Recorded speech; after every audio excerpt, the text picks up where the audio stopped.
Well, Jacinda Ardern, the New Zealand Prime Minister, has touched down in Australia. She embraced Anthony Albanese like an old friend last night, and this is the first foreign meeting of a world leader on home soil for the new Prime Minister. She already has brought up a few issues that remain a bone of contention under the previous government. Joining me live now is the Shadow Foreign Minister, Simon Birmingham. Congratulations on your new role in opposition, Simon Birmingham. First of all, on this issue of deportation, do you think Jacinda Ardern has a point when she says that New Zealanders who have lived in Australia their whole lives shouldn't be deported? Good morning, Laura. It's great to be with you. Look, I think the important principle here is, of course, the upholding the integrity of Australia's laws and that where we do have foreign citizens who have broken the law in regards to serious, grievous, heinous crimes and actions, then the consequences for that are that you don't have a right to stay in Australia if you're not an Australian citizen and you have committed serious crimes. Now, of course, there are occasions where there may need to be sensitivity shown, and I would hope and trust that the system allows for that in terms of the case-by-case assessment of those individuals. But as a principle, if you're not an Australian citizen and you break the law in a serious way in Australia, then there really shouldn't be a place for you here. It does seem like this particular policy, though, and the inflexibility of it may have affected our relationship with New Zealand under the previous government. Do you accept that?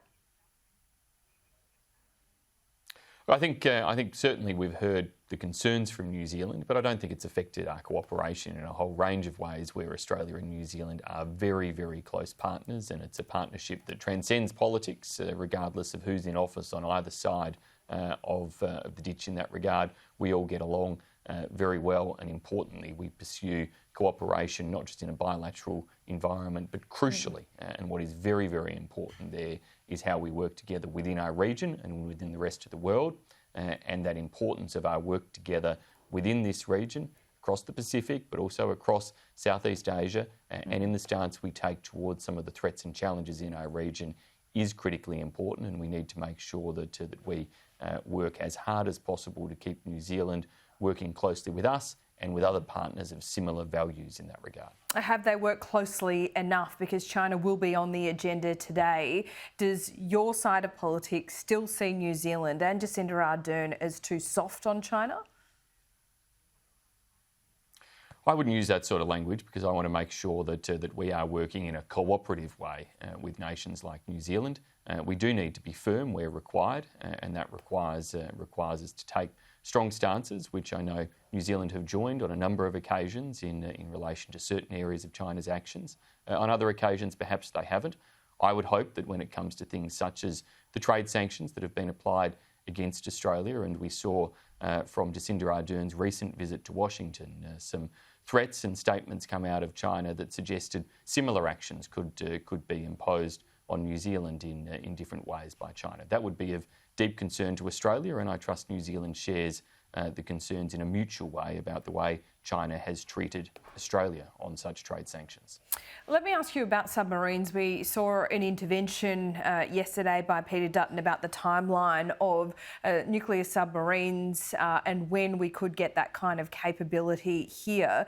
Did that risk damaging our AUKUS agreement and our relationship with the UK and US? I don't believe so, Laura. Look, these matters are subject to a lot of different public commentary, and prior to Peter Dutton's remarks, we saw Richard Marles speculating in the media about different options in relation to potential conventionally powered, diesel-powered submarines.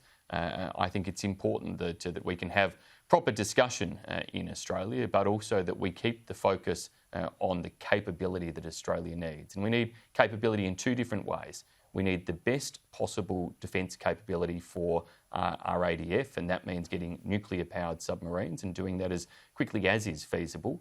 And we also need the capability to be able to build, sustain, operate those submarines in Australia.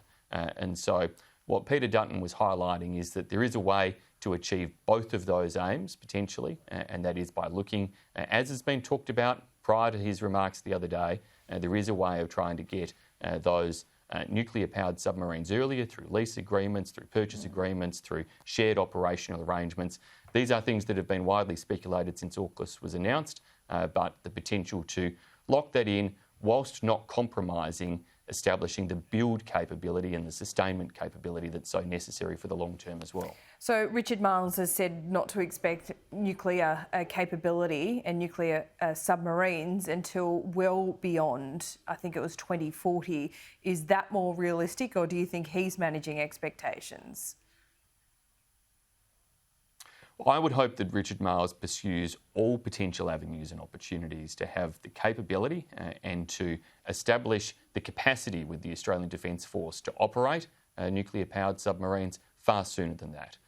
Now, there are different pathways that could be achieved: direct purchase of some earlier, or leasing arrangements, or joint operational arrangements. These are all different scenarios that should be on the table, should be pursued and discussed. So that we aren't in a situation where we are left waiting for the full aspects of our domestic build to be complete. And even then, of course, you've got crewing challenges and operational challenges to come.